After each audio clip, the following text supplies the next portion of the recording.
This is Austin Real Estate Investing. Austin Real Estate Investing. We'll be discussing real estate investing in Austin, Texas, and bringing you experts from all different sectors of the real estate game. Your host, Jordan Moorhead, is a real estate agent and investor in Austin and is here to help you get started or to build your portfolio and explore new strategies. Hi, this is Jordan Moorhead, and this is Austin Real Estate Investing. Today we have Stafone Cannon on. He's going to tell us all about his experience in investing in real estate in Austin, and also tell you how he helps real estate investors in Austin. So how's everything going today? Oh, everything's going good. Just at home today. Had a little easy day today, but everything's going good. I can't complain. Business is still good, even in the midst of this pandemic. Oh, yeah, absolutely. I think business for people like you and I is almost better right now than it was a few months ago. Absolutely, I agree. It's kind of put a fire under those people who were on the fence about selling, and then it's just kind of increased our sales prices and construction all around. Absolutely. Well, hey, Stafone, how about you tell us a little bit about yourself and kind of what you do in Austin? Like you already mentioned, you've already introduced me. My name is Stafone Cannon.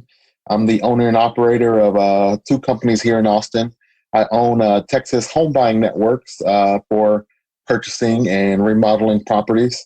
And then I also, more recently, opened up a construction business, so Lone Star Development and Consulting.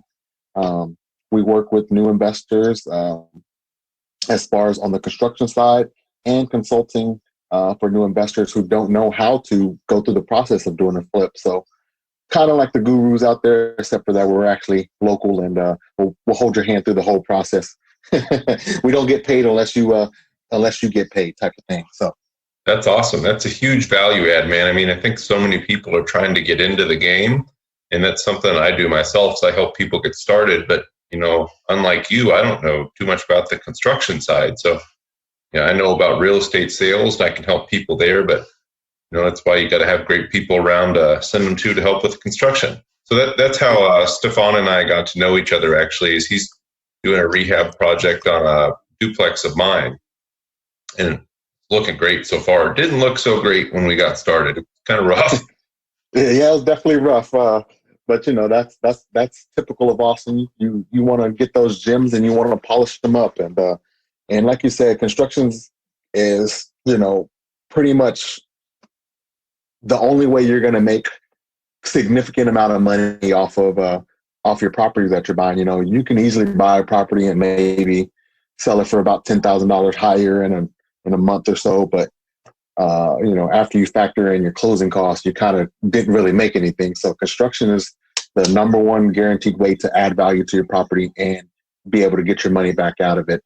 And right now, the construction market, the construction in Austin is there's not even a word for it. It's just so booming right now that people are just so busy. So construction is definitely one of those things you got to be hands-on about, checking on them and making sure that things are getting done. And that's why you come to a guy like me to make sure things are being done right. Because whenever you're a newer investor, you don't know what things look like. You see what's on TV, but that doesn't give you the reality of the actual how things actually look. Because they have editing software and touch-up software to make things look great on TV, but in reality, we're just stuck with our eyes.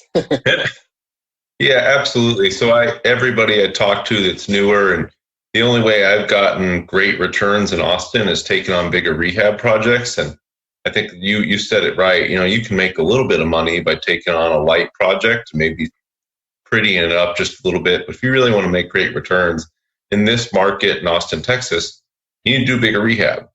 You got to find those gems, like you said, and polish them up and make them look great, because there's absolutely a market for that. So I guess that gets me to my next question here, Stafone. What attracted you to real estate investing? So I know you've done a few flips and you help people invest themselves. Yeah, that's correct. So I'm kind of like a lot of people who have jumped into real estate over the last couple of years. I saw an opportunity to make great money and to get my time freedom back. But what really got me interested in real estate was, watching the flipping shows on HGTV. And, me and my wife would always be watching, thinking, man, that looks easy. I can do that. And then, let me be the first to bust everybody's bubble. It's not like it is on TV. It's definitely a harsher reality as far as things on TV. On TV, they have supplemented incomes and supplemented reconstruction budgets, and the TV shows are paying for the rehabs of the properties and stuff. So, they're not having to pay for interest on the money that they're borrowing and all that like that. So those are things you have to factor in whenever you're looking at a rehab. How much is this going to cost me to get a loan to rehab this property? And then after I calculate these costs, is it even really worth it to remodel this property now? And so I think that's a lot of things that people miss out on, especially from watching TV. They just put it to you as plainly as possible, so everybody understands it. But people make the leap, and then they're kind of left holding the bag because they don't know what to do from there. Yeah. I've seen lots of hard money at 15% or more, and that's expensive every month to hold that for 6 months to finish your project. If you're not experienced and you can't get it done in a month or two, it costs you a lot of money, and that doesn't work. Exactly. And that's literally thousands of dollars out of your pocket that you could have been making off of your flip if you had the knowledge and experience to get it done quickly. 100%. So, you talked about that on TV, sometimes things aren't as they seem. Flipping isn't as easy as it looks. And that kind of leads me to my next question is, I like to ask people to tell me about their worst deal. I hear all the time about all the great deals you've had, but as you said, real estate investing is hard and flipping is hard and things happen. So what's your worst deal, or maybe a deal you've had where things didn't quite go as you thought? Yeah, exactly. I was just gonna say, I wouldn't necessarily say that I've had a bad deal. Mm-hmm. I've just more had bad experiences with people and projects. So I'd probably say my worst experience would be on. Oh, actually, it was just one of my first projects. I partnered with a realtor, and it just kind of got out of control. Like, her boyfriend was a contractor at the time, and he was doing work for us, and then I don't know, they broke up, and then all hell just kind of broke loose, and things were getting delayed. She had paid him money up front for things that weren't done, and then he didn't want to come back and do them. So it was a real valuable experience. So in anything in life, you're gonna pay for experience with either time or money.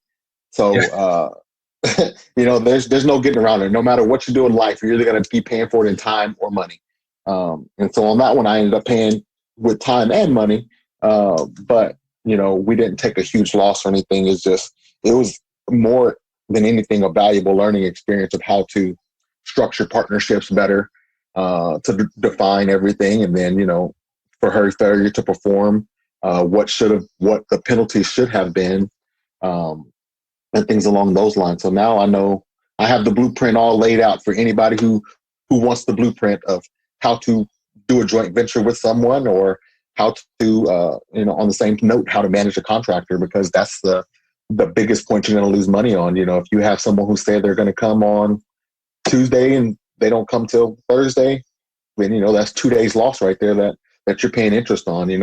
On average, if you're paying 10% interest on a project, that could be anywhere from $70 to $140 a day. So that's not a small amount. Some people don't make that, on their regular job. So yeah, absolutely. So actually, perfect segue into my next question here. What's one thing newer investors should know, or that you would like people to know before they even get started or even start thinking about it? Man, there's so many things that new investors should know. But if I had to boil it down to just one thing, I would say the biggest misconception is there's no such thing as a no money out of your pocket deal, so especially not on your first deal, unless you're getting it like at an unbelievable price. But even then, it's still kind of far and few between. Like That might be like a once in a 10-year type of deal situation. It's usually not your first deal because you're inexperienced. You just got your first contract, and you're not going to know how to negotiate it properly to make sure that you're getting the best deal. I would say that's probably my biggest nugget. First nugget, if I had to boil it down to one thing, was just you're gonna spend a lot of money on getting your first property, unless you're doing like a traditional mortgage. Even which in that case, you still have to pay your closing costs and your down payment. So there's almost not going to be any instances where you're walking into a deal with no money out of your pocket. Yeah, and I think that's a good point. We talk a lot about house hacking. In fact, what I'm doing in that duplex that you're working on, is I put $12,500 down to buy it, and of course, I'm spending more to fix it up. So yeah, that would be what you'd call a low down deal, but it's not going to be $12,500 in the end, and I knew that going in. So exactly, to make it a great deal, and I think that's the biggest misconception. Exactly, I think the biggest misconception, especially with the TV shows and now all the guru, there's internet gurus, internet real estate investing gurus, a dime a dozen. And their number one thing that they're always offering to people is do deals with no money out of your pocket. And he's like, pay us, $199 a month and we'll teach you how to do, zero down deals. And it just doesn't work that way. I mean, there's loopholes to get around it where you get your money back and you don't. Let me say a better way to put it. There's ways to mitigate your down payment and get money back at closing whenever you buy a property. But no matter what, you're still going to have to front the money for the acquisition of the property, whether that be in paying points to your lender or, closing costs. Either way, there's going to be one of those factors that's going to be a few thousand, anywhere from a few $1,000s to dozens of thousands of dollars, 10, 20, 30, $40,000 down payments. Lenders kind of really tightened up whenever COVID hit, and most lenders were wanting 20% down, and you're thinking about a $200,000 mortgage. That's $40,000 out of your pocket that you got to put down just to buy the property, not including your rehab. So it can get real cost restrictive whenever you're really looking at acquiring a property. And then another thing I would say, although I know it's more than one thing now, but another thing that I would say for newer investors is don't quit your day job unless you have literally hundreds of thousands of dollars in your bank account that you can access quickly. Do not quit your day job, because your first deal, like you said, it could take you 6 months before you even finish the project and get it sold. So that's 6 months of no income, of all money just going out, not coming in. So don't quit your day job until you've gotten a good stream of properties and got a good understanding of how this industry works, because, a few months without any income is literally the difference between people losing their houses and not feeding their families than walking away with a big profit. The way I think people should walk into real estate at first, whenever they're first starting out, is to supplement their income.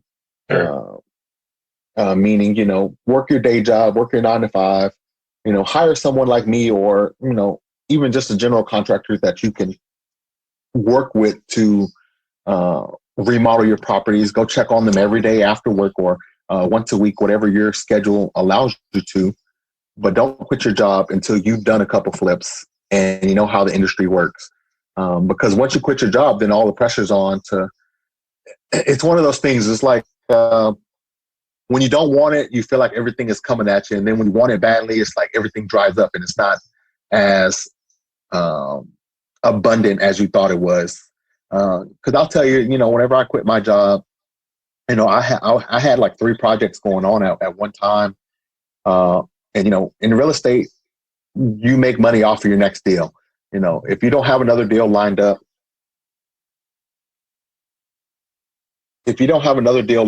then you're not going to keep that growth going. Because, realistically, starting out, you're probably going to do 1 or 2 deals a year. And then the more you grow, you're going to do, more and more, 3-4 deals a year, 5-6 deals a year, so on and so forth. Once you understand how everything works, so you just want to make sure that all your ducks are lined up and everything's available for you. Because I swear, I felt like I was getting a call or email every day from people. I have a house to sell you, and whenever I was still working, and I felt like I was running out of time. Like I didn't have enough time in the day to go look at all these properties that I was getting sent to me and doing the research on them. So deals were literally just passing me by. And then, once I quit my job, I was still having people call me and wanting me to look at their properties. It's just now that I have the time to actually do the research, and I'm looking at these deals, I'm like, hey, these deals aren't so great. So, they are deals, but they're not so great in the sense of, I can make a good return on these for the time that I'm going to be investing in these. Because, when you think about it, you're quitting your career. So now you have to pay for self-insurance. Self-employment taxes. Then you got to pay for, health insurance out of pocket and things like that. So now you have to understand that, that all these deals that you're looking at, they're not as profitable as wholesalers claim them to be. And, as what you need, 15, 20 grand is nice. Like that's a good amount if you have regular income coming in. But when you're thinking about 6 months to make $15,000, that's literally what, $3,000 a month. That's barely some people's salary. So to keep it scalable and on a business front, $3,000 a month goes away quickly whenever you have to pay for marketing, when you have to pay for your own insurance, when you have to pay for, your gas to get around to all these projects that you're going to go look around. So that would be another thing I would say that people need to be aware of. Is just, unless you have hundreds of thousands of dollars in your bank account that you can access quickly, don't bother you quitting your job until after you've done a couple properties and get that amount in your bank account. Awesome. That's great advice. I absolutely think that it's much easier to start when you have other income coming in. You don't have to worry about, the flipping or the buy and hold rentals to support you completely, because you're going to get desperate, and it's just easier to have that safety blanket. So exactly. And just offer your tip of getting desperate. That's where we run it. In our industry, we have we love the motivated sellers, and that's what makes you a motivated seller. If you don't have any money and you need money immediately. So, something that you could have easily sold for a high amount, now you have to accept it a lower amount to get it sold quicker. So again, that cuts into your profit of what you could have made because you didn't plan correctly on how you're going to execute your flip.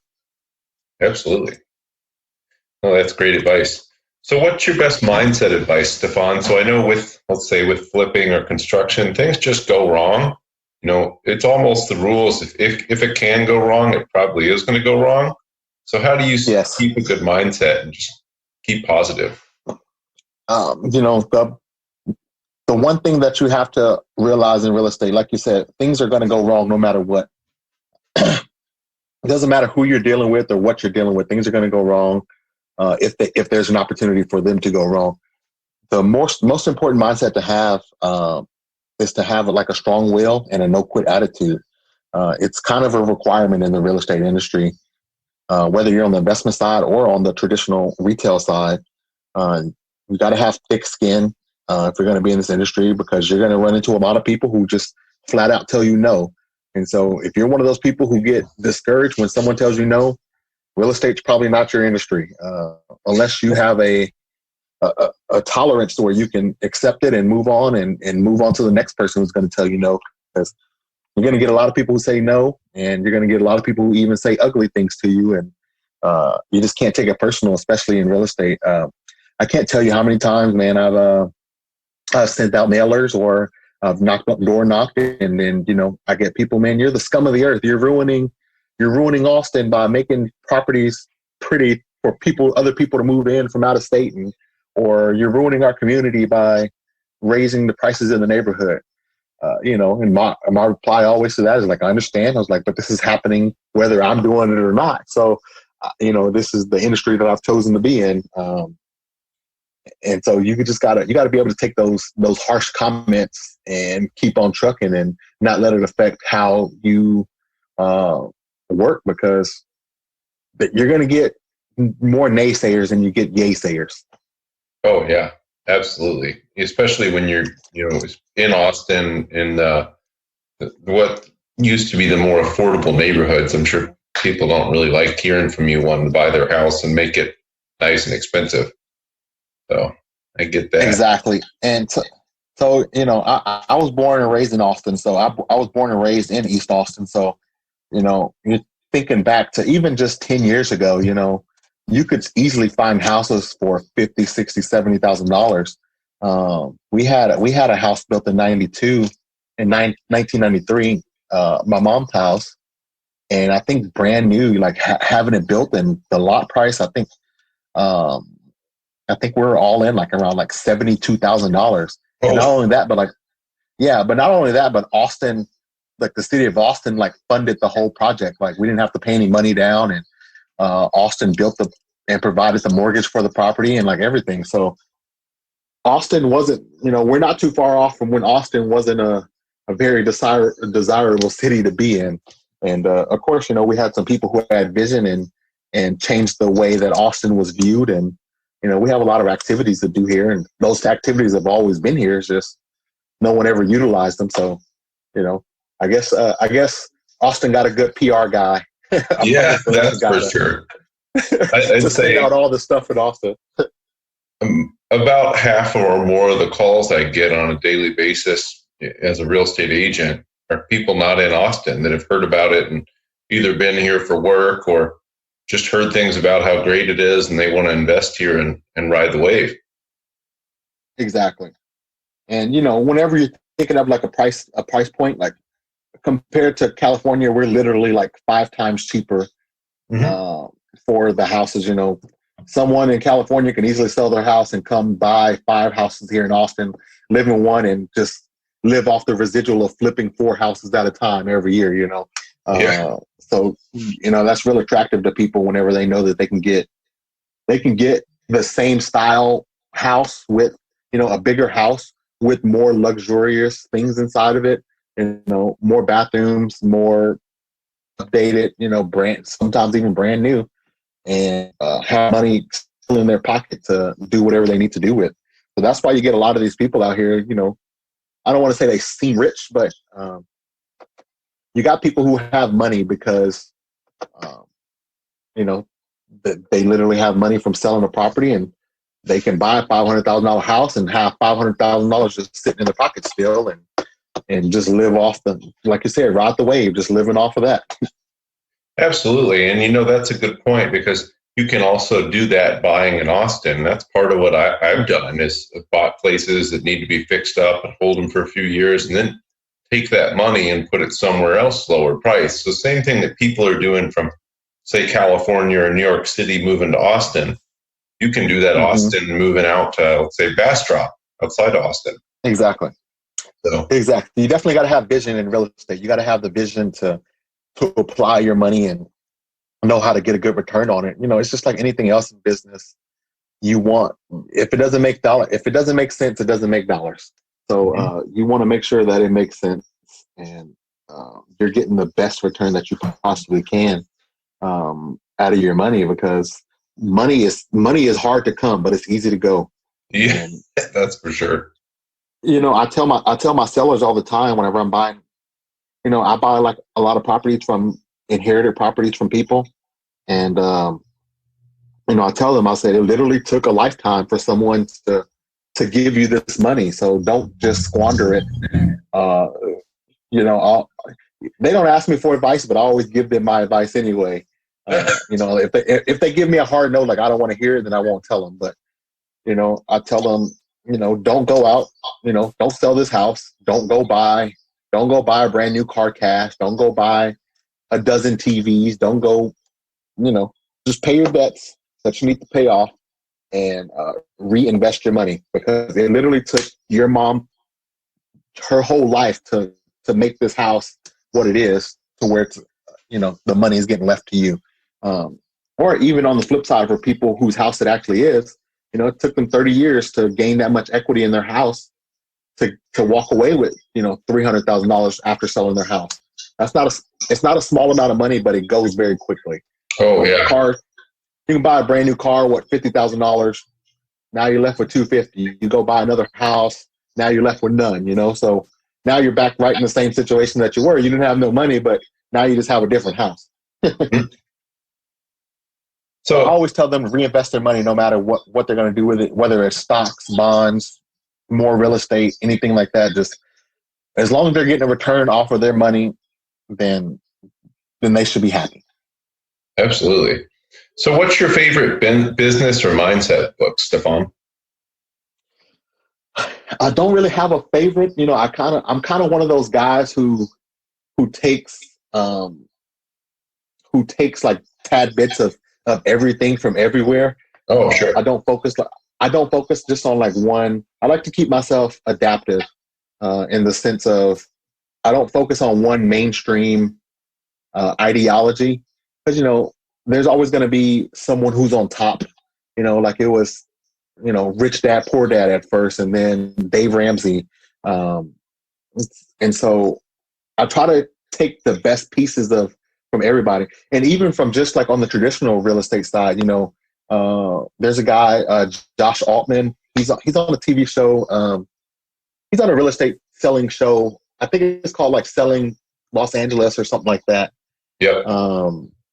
But, there's just tad bits of information that you can get from anybody you talk to who's been in the industry. Even unsuccessful people, they have things to offer because you can learn why they were unsuccessful. I mean, when it comes down to being successful or not successful, it really boils down to, how much effort did you put into it? Were you consistent in your effort that you were putting in? It doesn't matter if I send out $10,000 in marketing every month, and I get 1,000 calls. If I don't return those 1,000 calls, I'm not being effective in the sense of I'm not utilizing my full potential that I could out of the money that I'm spending. So even people who quit real estate, I've run into a lot of people who quit real estate because they can't be successful in it. And I'm always like, why did you fail? And they're like, it was just too hard. I couldn't manage the time properly, or I didn't have enough people calling me, or I didn't have money to buy real estate, or whatever the case may be. There's always those tad bits of nuggets that you can get from the person to understand why they failed so it can help you succeed. Absolutely. No, that's exactly why I ask on this show, tell us about your worst deal, because I think you can learn just as much from somebody's bad deal as their good deal, if not more. I want to learn what somebody did wrong so I don't lose money. The number one purpose of investing is to be a good steward of your money and not lose anything. And if you can learn not how to lose it, then you can learn how to make it too. Exactly. So the simplest way to say it is nothing that we're doing is brand new. Everything that we're doing right now, someone else has done already. They've succeeded and failed at what we're doing at right now. No matter what it is that we're doing. And so learning from those people's past helps us understand how to move forward in the future. Because again, like you said, with this industry, the goal is to not lose money. You want to multiply your money. Mm-hmm. And so like same thing can be said like on tax advice and, on tax advices and how to multiply your money and how to acquire more properties. Like you said, like you're doing house hacking, which is a great way to break into real estate because you can have half the house for yourself and half the house someone else paying your mortgage for you. So there's too many ways that things can go right, and there's too many ways that things can go wrong at the same time. So talking to people is the number one way to help avoid the same problems, because there are some people who just like to learn on their own. I'm one of those people who learn by doing, but I also talk to people to understand what not to do, because I know there's someone out there who's already gone through it, whether it be grandpa or dad or, older brother, there's someone out there. And that's why I'm so big on doing real estate networking groups, is because I talk to other people, I talk to the agents, I talk to the other investors, I talk to the people, the new construction builders, there's information out there. You just got to be willing to open yourself up to it. Also, if you're not a people person, real estate definitely isn't your forte. Because no matter what, you can't avoid dealing with people. You're going to have to deal with your contractor. You're going to have to deal with a real estate agent. You're going to have to deal with lenders. You're going to have to deal with title people. There's too many people that you're going to have to deal with just to close one transaction. So if you're not a people person, real estate is definitely not your go-to. Yeah, no, it's definitely a people business. And yeah, you did mention two great books there. Rich Dad, Poor Dad is probably the one that most people get started with. And then Dave Ramsey's Total Money Makeover is a great book if you're having trouble saving money or you're having trouble dealing with debt. He's got a lot of great advice there. Yeah, and then once people get further along, I guess, in their career or like done a flip or two, there's another book. It's called Pay Yourself First. Oh yeah. Have you heard of that book there? Yeah, Profit First, maybe. Yeah, Profit First. So great book. Essentially, don't sell yourself short, and making sure that discounts are fine. It's just they got to still fit within your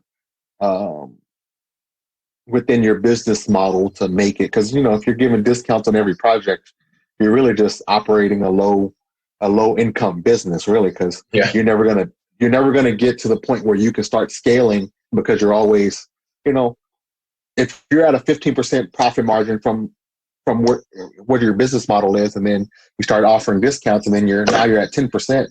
Now that's essentially 5% income that you cut yourself short, and so now you can't reinvest that to, move yourself along to hire more people or to reinvest into some other aspect of your business.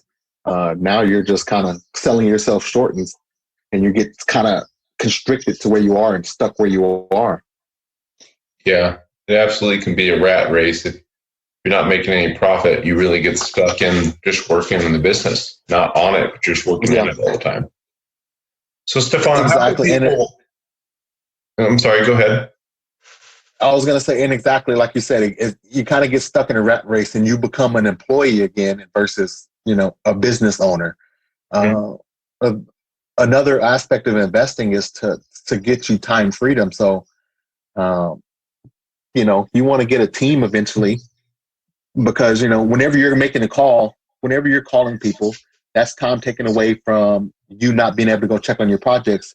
Or if you're out checking your projects, vice versa, that leaves you less time to call people. Whereas if you're growing your business properly, then you can hire someone to go check on your business, or you can hire someone to make those phone calls for you. So you can focus on gathering more new business, and then that way you can continue to grow. And then you have a team. You have someone who manages phone calls. You have someone who manages projects. You have someone who manages closings. So it essentially, whenever you're building your business, you're when you first start out, you're the jack of all trades. You're doing literally everything. So as you grow, the point is to eliminate those things that you're doing. So if you have 5 things in your business that you have to do every day, every year, whatever the timeline that you set, every year you want to eliminate one of those things. Okay, so last year I had to do 5 things. Next year I want to be able to do only 4 things, and so on and so forth. To eventually, you're not doing anything. You're just writing the checks and making sure you're having your weekly meetings or whatever it is to check in with your team. But eventually, you want to be able to not have to do as much, so you can focus on getting more business and growing the business larger and bringing more people on with you. Absolutely. And there's a great book that talks about just focusing on one thing called The One Thing. So you really want to get down to where you have just a very narrow focus and only focus on those things. Whereas you were talking about when you start in real estate investing, you're doing everything. You might be swinging the hammer and making all the phone calls and going and looking at new projects, checking up on old projects. It's a lot, and it's hard to make a lot of progress when you're being pulled in all these different directions. But if you just have one thing to do every day, you just hammer it hard on that one thing, and your business can grow tremendously. Exactly. And a simpler way to put it, especially for newer people, most people are going to get started in wholesaling. So an easy way to put it, the average deal in Austin, average wholesale deal is going to get you about, $5,000 to $7,500 per deal. So if you think about it that way, every phone call that you get from a seller is worth $5,000. Let's just say $5,000 at minimum. Every phone call that you get is worth $5,000. So if you're out on a project and you're swinging a hammer and you miss a call, so you just missed $5,000. If you're getting 5 calls a day from sellers or 5 calls a week, and you miss all 5 of those calls, that's $25,000 a week that you just lost because you're focused on doing something else. And that's not necessarily a bad thing when you're starting off, but I'm saying as you grow into your business, you want to be available to take those calls and go out to go see these new properties, because time is of the essence, and especially in Austin. Time is of the essence. You have to think about it. There's literally hundreds of investors in Austin, if not thousands of investors in Austin. So if you didn't pick up the phone call when they call, guess what they're doing? They're calling someone else who sent them a postcard. And if that person's available to come out that day, more than likely they're going to be the one to get that contract because they were available to satisfy that owner's need that day. Everything is, on demand, as it were, right now. Everybody wants everything instantly. Nobody wants to wait a week or two for an offer to come in. They want it. What can you give me right here, right now? And if that's acceptable, they'll take it. And if not, they're going to move on and call another guy who's going to come in. So, to my point of what I was saying earlier, you want to make sure that you're limiting the items that you're taking care of, because every aspect you're losing money in. That's just a simple way to put it as far as phone calls. $5,000 a phone call is, I'm going to answer in reality, if we all had the option to answer the phone and make $5,000 on every call that we've gotten, everybody's going to pick up that phone. Like if I just offered you $5,000, hey, I'm getting 10 calls today. I need you to answer all 10 calls and I'm going to pay you $5,000 for each call. You're going to make sure that you're available all day to take those calls. Oh yeah. No matter what's going on, you're going to answer your phone. If you have a crying baby in your hand, you just got in a car wreck, whatever, you're going to answer that call because you want that $5,000. So that just goes to, like, you got to make sure you prioritize how you're handling your business and what's being involved in your business. All right. I think that's great advice. So, Stafone, if people want to talk to you more or have you come look at a project for them, how can people get a hold of you? They can take a look at our Facebook page. We're at Texas Home Buying Network on Facebook. They can reach us by email, or they can reach us on our phone, which is 512-379-7206. We take calls, and, if we don't answer, please leave a voicemail. We do have things that we're doing, so we'll make sure that we get back to you as soon as we can. And we'd love to help you on your projects. And, even if not helping, we can do partnering. There's so many ways that we can be a value add to you. And whether it's just even be a 5-minute phone call just for advice. If you're like, hey, I have this deal, I don't know if it's a good deal. I can help with running comps and things along those lines. So you can make sure that you're actually buying something that's going to be worth your time to buy. Oh, sure. Absolutely. Yeah, I think, you've got so much you can add to people from so many different avenues. And if you're looking into flipping or even remodeling buy and hold projects, reaching out to Stafone can be a huge value add. I know he jumped on mine right away and got me a bid and got to work very quickly. So, that time is money, and having somebody that's responsive really helps. So exactly. Stafone, go ahead. On that note, I just want to say there's nothing worse than having a unresponsive contractor, especially whenever you've paid money to have them start on a job. There's nothing worse than, showing up to the project and being like, hey, why haven't you guys started? I just paid you your deposit. You said you're going to be here Monday. It's Wednesday now. So having someone who communicates with you is very important, especially like on the contractor side, because there's nothing, like I said, this is your money. Money is hard to get back after you've given it away.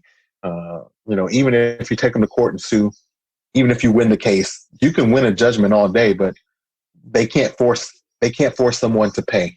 On that side, there's no it's not like the IRS where they can do wage garnishment and things like that when it comes to winning a lawsuit. It's just they'll pay if they want to pay, type of thing. Yeah. So having someone responsive is very important.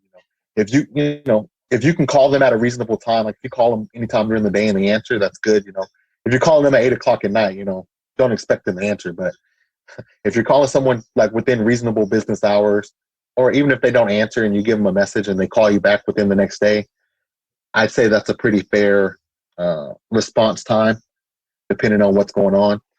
And even texting is even big now, because texting is sometimes even better because you get better. There's no he say, she say type of things when it comes to disputes.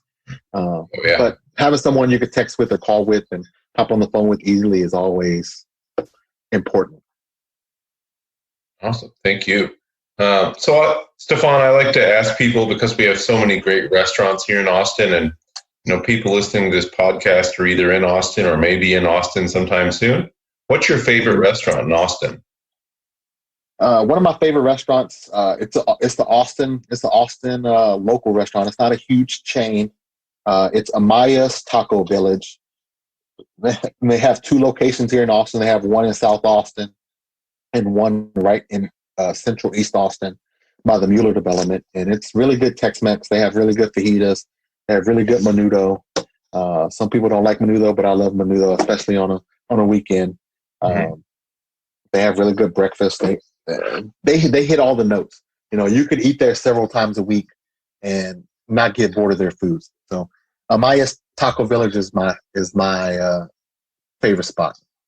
Absolutely. Yeah, it's very hard around here to find bad food almost, so we've just got it good with so many great restaurants, and I love to ask people and hear about their favorites. So, maybe selfishly I can go try it.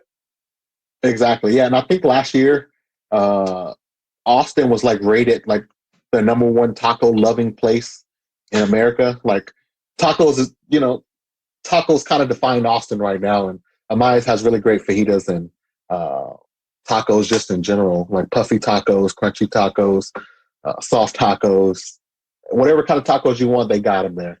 The same thing with any type of, Tex-Mex, whether that be pork or beef or, you just want some rice and beans, you just go over there and get it. Hey, thank you. We'll have to try it out. All right, Stafone, thank you for coming on. I really appreciate it. Again, we will make sure Stafone's website's up here so you guys can go grab it. It's Texas Home Buying Network, correct, Stafone? That is correct.